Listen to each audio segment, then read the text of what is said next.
عن الصادق عليه السلام قال رسول الله صلى الله عليه وآله وسلم رجب شهر الاستغفار لأمتي فأكثروا فيه الاستغفار فإنه غفور رحيم. İmam Cəfər Sadiq əleyhissalam atası İmam Baqirdən, İmam Baqir əleyhissalam İmam Zeynəl-Abidindən, İmam Zeynəl-Abidin əleyhissalam Həsən Hüseyndən, Həsən Hüseyn və Həzrət Əli əleyhissalam Peyğəmbərdən nəql edirlər. Peyğəmbərimiz buyurub, Rəcəb ayının haqqında, Rəcəb şəhrül istiğfar, Rəcəb istiğfar ayıdır. İstiğfar, yəni istifal babındadır, günahların bağışlanmasını Allah'tan istəmək. Ümmətimin istiğfar ayıdır, fəəksiru fihil istiğfar. Bu ayda istiğfarınızı çoxaldın, çox tövbə diləyin. Allah Taala bağışlayan və rəhimlidir. Əstəğfirullah və əsəluhut-tövbə, belə kəlmələrdən istifadə eləmək lazımdır kəlmə olaraq. Və eyni zamanda da o kəlmənin içində doldurmaq lazımdır. Ümumən, Rəcəb ayı haqqında hədislər çoxdur. Hədislərə nəzər salanda görürük ki, bu ayda bağışlanmaq tələb olunur.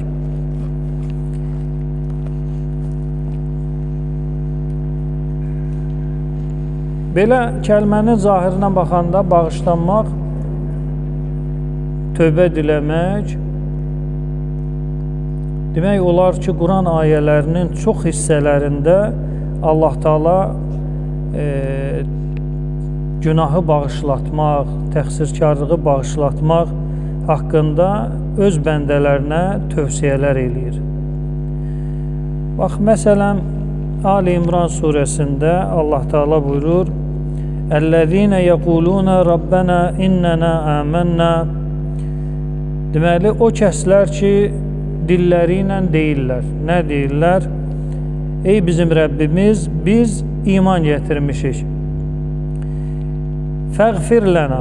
Diqqət eləyin, bu bəndənin kəlməsidir, insanın kəlməsidir. Allah onu bəyənir və Quran-ı Kərimdə kəlmə olaraq gətirir.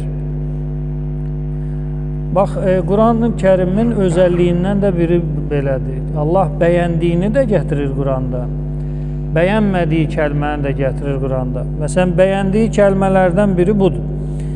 Mömin bəndələr, Allaha iman gətirən bəndələr belə bir söz deyiblər.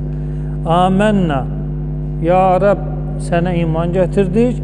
Fəğfir lənə, bizi bağışla.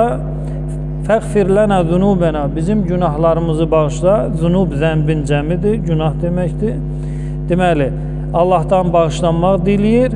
Və qina əzabən nar, və cəhənnəm odundan qorunmaq, hifz olmaq Allahdan istəyir. Deməli, belə danışıq Allahın nədir?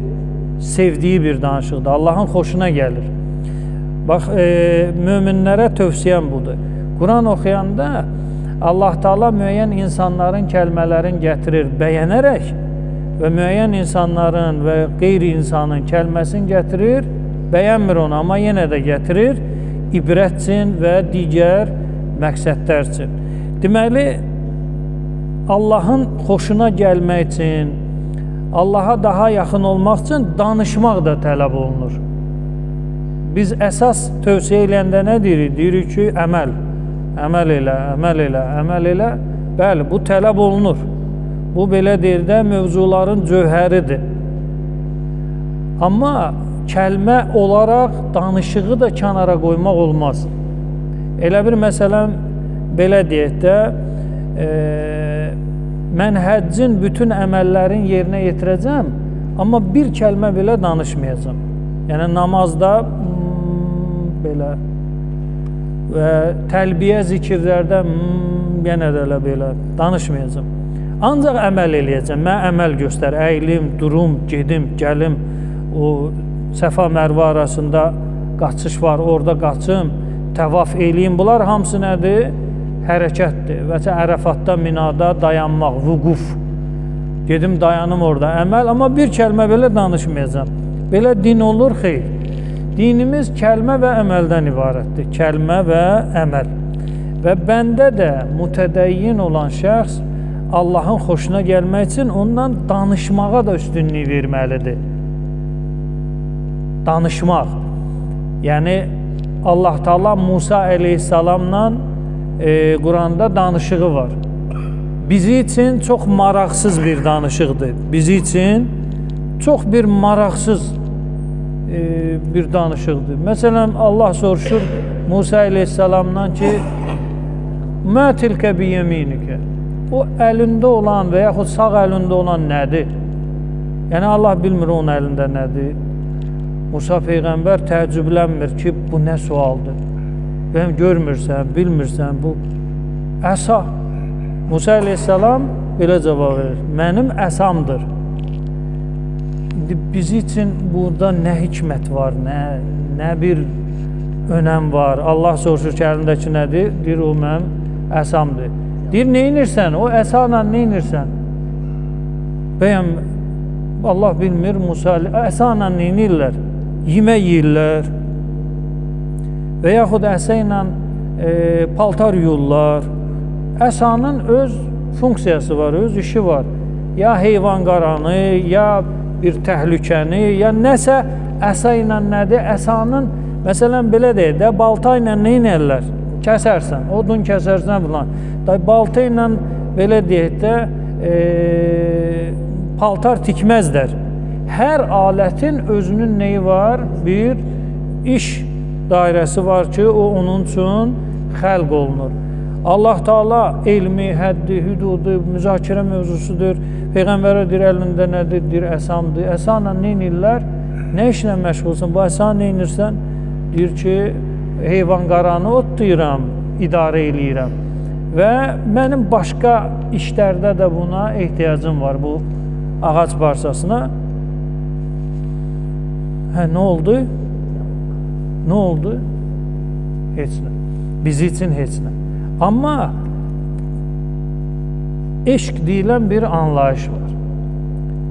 O eşq iki tərəfin arasında olur. Xaliq, məxluq. Onlar üçün hər kəlmə özü çox böyük bir dəyərli bir şeydir. Hətta bir dənə ona baxmaq belə, ki bir dənə baxsın. Onun üçün böyük bir şeydir ki, bu mənə baxdı. Bu mənə önəm verdi. Bir kəlmə, məsələn, necəsən? Hardaydın? Məsələn, belə deyək də, elə bir, məsələn, ən sevdiyin adam kimdir? Misal deyək, rəhmətli Şeyx Behçət məsələn. Şeyx Behçət oturub, məsələn, İmam Rıza əleyhissalamın hərəmində namazını qılır. Hamı istəyir ki, bundan bir ünsiyyətə girə bilsin, bir nəsihət ala bilsin. Hamı can atır, birdən başını döndərir sənə, soruşur ki, ay Hacı Fərahim, necəsən o qədər cəmin arasından? Bu necəsən nədir? Nə olur ki, yəni necəsən, ya yaxşıyam, ya pisəm. Amma bu cəmin arasından belə bir şəxsiyyətin sənə üz tutması və başqaları üçün mənasız, boş bir şey soruşması başqaları üçün, o Fərahim üçün nədir? Böyük bir önəmdir, dəyərdir ki, Şeyx Behçət kimi bir şəxsiyyət, nəfsini cilovlayan bir şəxsiyyət, nəfs təzkiyəsinin zirvəsinə yetişən bir adam mənə üz tutub dedi ki, necəsən? Deməli, mən o necəsəni elə bir 100 nəfər soruşur hacıdan ki, necəsən? Nə var, nə yox? Onların necəsəni, nə var, nə yoxu başqa. Bu şəxsiyyətin deməli, eyni kəlmə müəyyən istiqamətdən gələndə fərqli bir təsir qoyur. Müəyyən başqa bir istiqamətdən gələndə heç bir təsiri və önəmi olmur. Quranda da bəzi danışıqlar belədir. Qoyunlarımı, heyvanlarımı otladıram və başqa işlərim var, çomaqdır. Bizi üçün önəmsiz bir şeydir. Belə də sözdür də danışıblar. Amma o Allaha eşqi olan şəxs ki, bu qədər millətin arasından, bu qədər məxluqat, saysız, hesabsız Allahın yaratdığı məxluqlar var da, Allah mənə üz tutub soruşur ki, əlində nədir? Nə qədər varlığın əlində nə var? Saysız hesabsız. Onlardan soruşmadı. Mənə üst tutub döndü, dedi ki, əlində o nədir? Bu məcazi şeylər də ola bilər burada ki, biz Quranın zahirində dayanırıq. Əsa ola bilsin, məcazi nəsə olsun, sağ əl və yaxud əl məcaz ola bilər. Allah ona nə mesaj verir, nə işarə eləyir? O, Peyğəmbərlə Allahın höccəti ilə Allah arasında olan xüsusi müstəvada, səviyyədə olan anlayışlardır. Amma biz üçün adi bir şeydir. Yenə də adi bir şey olsa, o izah verdiyim kimi, hamının əlində nəsə var. Niyə onlara üst tutub Allah soruşmur ki, filan kəs əlində nədir? Əlində üzüyün var, əlində telefonun var, əlində təsbihin var, əlində evin açarı var. Bir dəfə eşitmisənmi ki, sənə hər hansı bir üstün bir varlıq soruşsun ki, əlində nədir? Bu önəm, diqqət ki, sən diqqət nəzər altındasan. Sənə xüsusi qayğı var. Deməli, Allahın xoşuna gəlmək üçün, Allaha özünü istətmək üçün əməl kifayət eləmir. Əməl cövhərdir, lazımdır. Amma bununla yanaşı nə də lazımdır? Danışmaq. İndi biz özümüzə sual verək ki, biz Allahla heç danışırıq. Və məsələn, danışanlar var. Rabbena innena əmənna. Ya Allah, biz sənə iman gətirmişik. Fəğfir lənə zünubənə. Bizim günahlarımızı bağışla. Və qina əzabən nar. Bizi cəhənnəm odundan xilas elə. Biz namazı necə yerinə yetiririk? Bir əməl kimi. Amma namazın kəlməsinə biz nədir? Heç vaxt fikir vermirik. Onu deməliyəm. Əməl kimi. Amma namazın kəlməsinə nədir? Fikir vermirik. Məsələn, ihdinəs sıratal müstəqim.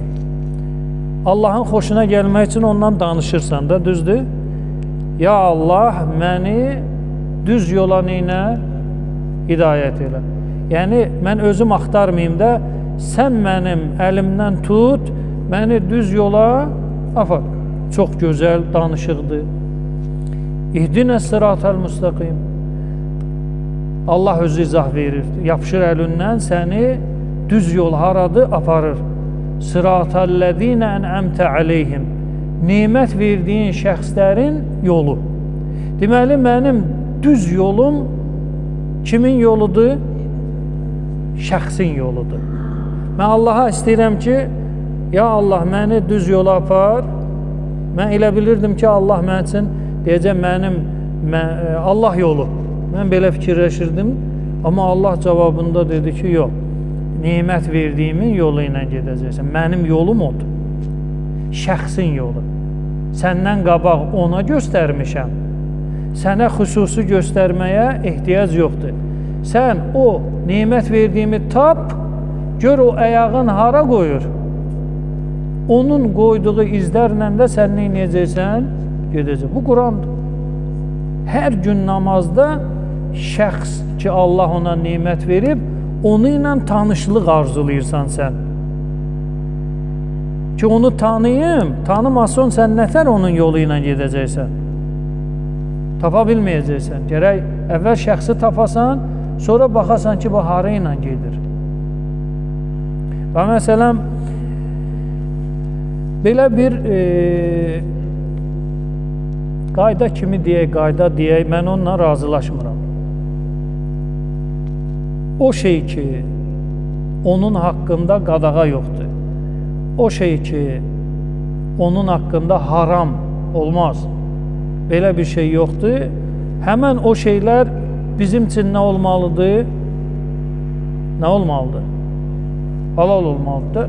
Əgər misal deyək də, indi elm inkişaf elədi, yad elli mövzusu açıldı, planetlər filanlar, oradan yer kürəsinə heyvan gətirirlər. Qəribə bir formada. Misal.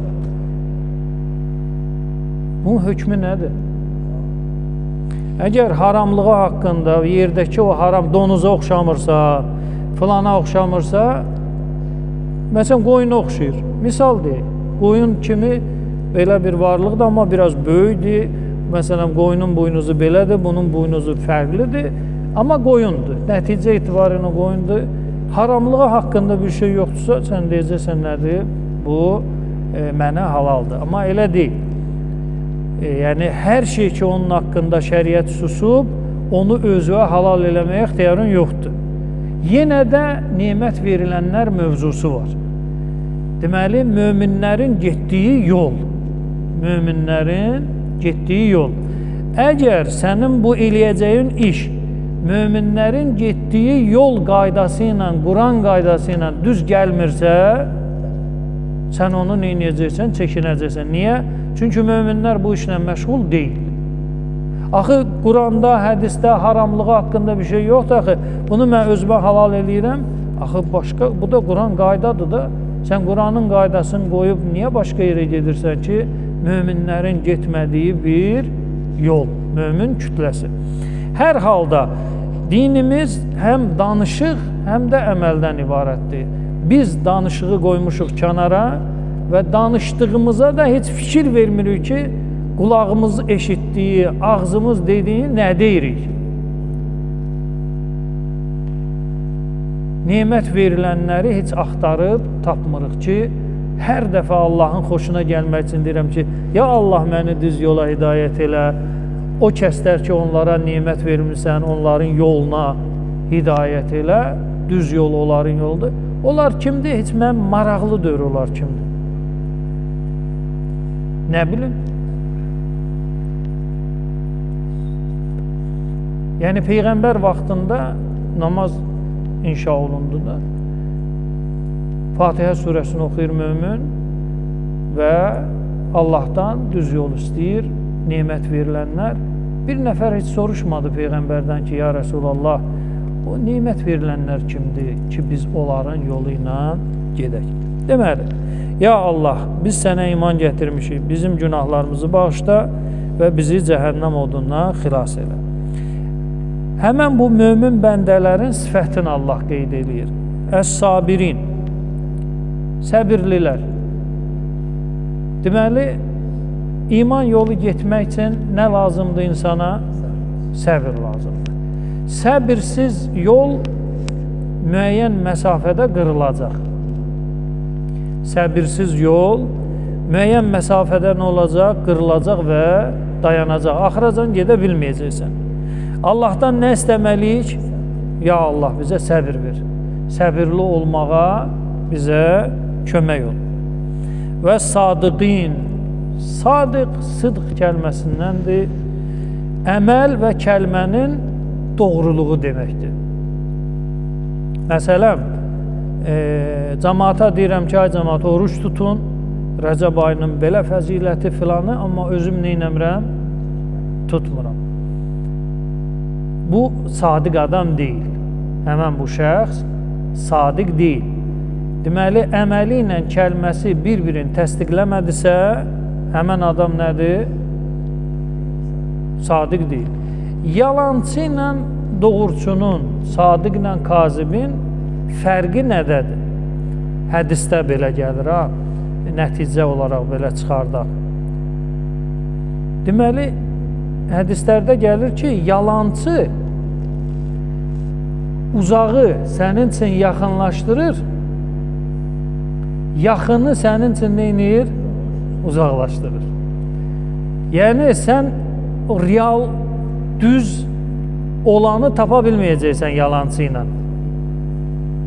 Yaxını uzaq biləcəksən, vay, nənə, mən uzaqdır da, uzağı kim istəyir? Məsələn, belə deyək də, çörək almalısan. Bir mağaza var, yaxındır, digər mağaza var, 10 kilometr o yandadır. İkisi də eyni qiymətə satır çörəyi. Hardan alacaqsan çörəyi?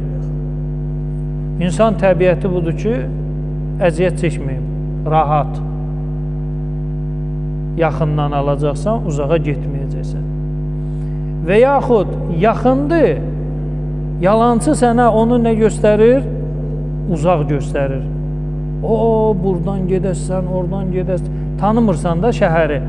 Məsələn, belə deyək də, Sirkin yanı. Uzaqdır ya yaxındır?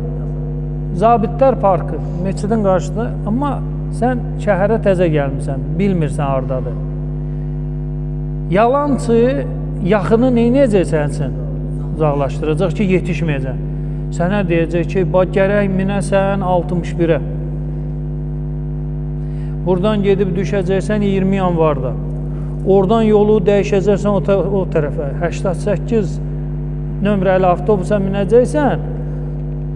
Filan kuruqdan, filan dairədən dönəcəksən, filan eləyəcəksən, sonra gələcəksən, avtobus şoföründən soruşarsan ki, Zabitlər parkı hardadır? O sənə göstərəcək. Sən də belə fikirləşirsən ki, mən buna minim, tanımıram, eləmirəm, gedim orada düşün, park lazımdır mənə, parksız, bu dəfə parksız. Amma düz adam olsaydı sənə deyərdi ki, bir 10 metrə yolu keç, nədir buradadır? Yaxını uzaqlaşdırır, uzağı yaxın. Yəni, düz tapa bilməyəcəksən onu ilə. Amma sadiqdə əksinədir. Yaxın yaxındır, uzaq nədir? Uzaqdır. Hər halda vəl qanitin, qanit kəlməsi itaət, Allah qarşısında bəndənin özünü alçaltması deməkdir. Allah qarşısında. Əgər bəndə Allah qarşısında da alçala bilmirsə, onun bəndəçiliyi sual altındadır. O necə alçala bilmir Allah qarşısında? Məsələn, namazın vaxtı çatıb. Maşını saxladılar, hamı düşür namazına.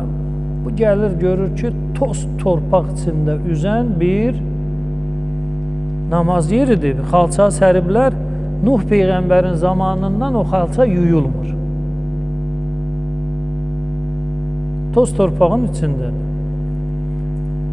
Bu geyimi də bahalıdır və yaxud nəfəsinə ağanın toz gedər.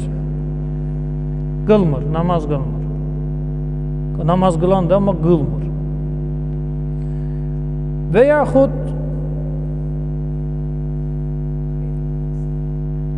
hava limanındadır. Namazın vaxtı çatıb, bu bildirmək istəmir ki, bu namaz qılandır, hacıdır. Hələ özün elə göstərmək istəyir ki, bu hələ mən də sizin kimi müasir və heç bir qadağa, qayda, kimliyin gizlətmək istəyir. Qılmır, namaz qılmır. Ki, birdən bilərlər ki, bu namaz qılan. Təhlükə falan yoxdur ya. Təhlükə olan yerdə bəli, sən özünü qoruya bilərsən. O zərər verən şəxsin şərrindən, həyat təhlükəsi, can təhlükəsi və s. ilə axır orada eləyə bilər. Amma heç bir təhlükə yoxdur, sadəcə olaraq adam utanır. Kimdən utandı? Ətrafından. Amma Allahdan neynəmədi? Utanmadı, namaz qılmadı. Olur da görmüşük də. Həmən bu adam Allah qarşısında özün nədir? Hələ də alçalda bilməyib. Yəni, bəndənin fikri Allahın, belə deyə də, bəndənin çağırışı Allahın çağırışından daha üstünlüyü bu şəxsin yanında təşkil edir. Qanit o şəxsə deyilir ki, özün Allah qarşısında neyniyib, alçaldıb və Allahın itaətindədir və Allahdan qorxur, başqa heç kimdən qorxmur. Yəni, onun üçün Allahın nəzəri önəm kəsb edir. O şəxs ki, onun üçün Allahın nəzəri önəm kəsb edir, ona deyərlər qanit. Vəl munfiqin, munfiq nəfəqə kəlməsindəndir. Nəfəqə nədir? Yəni, maldan xərcləmək. Yəni, adamın imkanı var, amma nə zəkat verir, nə xumus verir, nə heç bir şəriət hüququna nədir? Əməl eləmir. Məsələn, mən bir tanış dostumuz var, bərbərdir. Bu adam xumus çıxardır. Amma hər həftə çıxardır. İldə bir dəfə yox, hər həftə. Fəqir, füqara, miskin zat o çıxartdığı pulla kömək edir. İndi qazanc o qazanc deyil də. Yəni minlər söhbəti getmir. 50-60 belə. Buna sual verdim ki, ay filan kəs, sən niyə ildə bir dəfə çıxartmırsan? Hər həftə çıxardırsan həftənin sonunda. Bir dənə bankəsi var, yığır ora. Bu mənim deyil. Bu Allahın və Rəsulunundur. Deyir, çünki ildə bir dəfə çıxarsan, məbləğ böyüyəcək, əlim gəlməyəcək. Şeytan mənə vəsvəsə eləyəcək, eləməyəcəm. Mən özümü tanıyıram. Mənlə böyük pul söhbəti olmasın, xırda xuruş. Ona görə imkan vermirəm nəfsimə ki, vaxtında məni neynəsin, üstələsin. Çünki məbləğ böyüdür, adamın əli nədir, gəlmir. Məsələn, elə bir 5 ədəd qoyundur, sən onun birini zəkat verə bilərsən. Amma 500 dənə olsa nə olacaq? Elə bir kiçik bir dənə sürünü sən necə zəkat verəcəksən ki, mənlə işləməmsən, mənlə yuxusuz qalmamsan, mənlə bir yerdə bir əziyyətimi çəkmisən, mənlə bir yerdə filan kəs müəllim gəlmişdi, başımızı kəsirdi, onun hədə qorxusunun altında mı dayanmısan?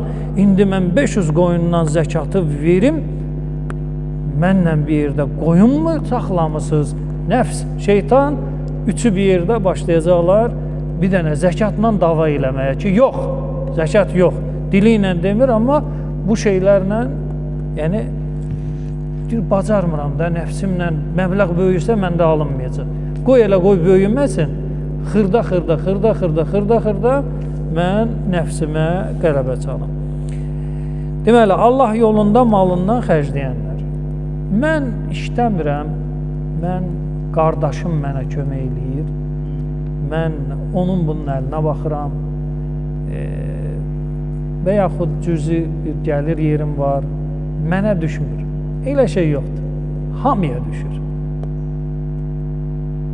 O adam yoxdur ki, onun boynuna zəkat, xumus gəlməsin.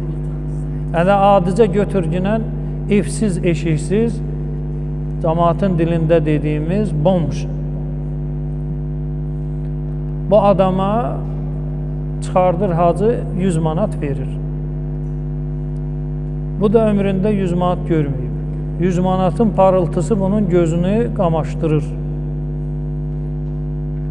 Bu onu xərcləmir, 12 ay gəlir, keçir. İndi bu bomja xumus, yaxud zəkat vacib olur, ya yox. Bir il keçdisə, onun 5də biri artıq sənin deyil, fəqir. Fəqir deyəndə birinci mən yada düşülürəm. Bomj, birinci o yada düşməlidir, fəqir. Bu fəqir kimə verəcək? Özü kimi birisinə. Mən fəqir deyəndə mən nəzərdə tutulan mənə vacib deyil, elə şey yoxdur. Elə şey yoxdur. Hamı bu nəfəqə bizim axsadığımız əsas mövzulardan biri budur. Namaz gəl qılaq. Gəl, başlayaq. 20 rükət, 30 rükət. Amma məsələn bir ehtiyaclı adam var, mənim 20 manatım var, oradan məsələn 2 manat, 3 manat verə bilərəm. Onu mənə demə. Heç yadıma düşmür kömək elədiyim kiməsə.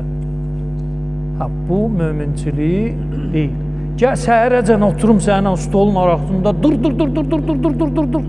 Amma gəl 5 manat ortaya ataq, mən dırdıra, mən yəni gəl söhbət eləyə, gəl bura. Gəl bura səni parçalayacam. Amma fəqir, füqara, miskin və yaxud oğul, qız, bir qəpik xeyrim yoxdur. Bu möminçilikdir. O danışıqda hamını qatlayıb qoyacaq cibinə. Amma gəl ki, məsələn, ailəsindən get soruşduran ki, bu ayətullahdan razısınız ya yox. Ailə deyəcəyiz, biz onun üzünü görmürük. Bizi üçün heç ata döyürür. Şəxsiyyət vəsiqəsində atamızdır, amma belə reallıqda yoxdur. Amma adam danışdırsın, səni tikə-tikə parçalayar. Əsas möminin axsadığı yerdən biri budur, nəfəqə. O bayaq misal vurdu, bərbəri deyir, pulum çoxalmasın. Çoxaldı, verməyəcəm. Nə qədər azdır, həftəlik əlim gəlir. Artsa, mən o işi tanıyıram özümü, eləməyəcəm. Vəl müstəğfirinə bil əshar. və səhər çağı, niyə səhər çağı istiğfar üçün, günah bağışlamaq üçün xüsusi vaxt varmı? Yoxdur. Nə vaxt istəyirsən, həmən vaxtı da nə edəcəksən? Allahdan bağışlamaq. Düzdür, xeyir əməllər üçün tələsmək lazımdır. Yox, sabah, qoy bugün yatım, sabahları Allahdan bağışlanmaq istəyərəm. Yox, Allah özü deyir ki, xeyrə nə etmək lazımdır? Tələsmək lazımdır, gecikdirmə. İndi istiğfar üçün xüsusi vaxt varmı? 24 saatın hər bir anında şəxs nə edə bilər? İstiğfar eləyə bilər və eləməlidir də. Yaxşı, bu istiğfarın ən yaxşı vaxtı nə vaxtı? Allah özü buyurur ki, vəl-müstəğfirinə bil-əshar, səhər çağı. Səhər çağına istiğfarı ora sal. Çalış ki, gün ərzində istiğfarı elə. Allahla danış. Allahın xoşuna gəlmək istəyirsənsə, qeyd elədim də, danış ondan, danış. Bəs xüsusi anlar, xüsusi görüşlər, səhər vaxtına saxla. Xüsusi görüşümüzü Allahla nə vaxta saxlamalıyıq? O sübh namazı qılmayanlar buna çox riayət eləyir. Yəni, sübh namazı qılmayan namaz əhli həmən bu müstəğfirinə bil-əshar onlar çox yaxşı riayət eləyirlər. İnşallah mövzumuzun ardı, inşallah 6-cı gün davam edəcək. Allah'a and verim, İzzət Cəlalına xatir dünya və axirətimizi abad eləsin. Allah öz lütfü mərhəmətini bəndələrindən əsirgəməsin. Allah Taala şəhidlərimizi qəriq rəhmət eləsin. Əskərlərimiz, zabitlərimiz sərhədlərdə, soyuqda, qarda, yağışda əziyyət çəkib vətəni qoruyan əzizlərimiz hər birinin ailəsinə salim qanim yoluşmasında xəstələrin şifa tapması və şəfa tapması, müşkülü olan möminat var. Onların müşkülünün həlli üçün o zamanə imamının zuhur təcil qəsdi ilə Peyğəmbər və əhl-i beytinə salavat göndərir.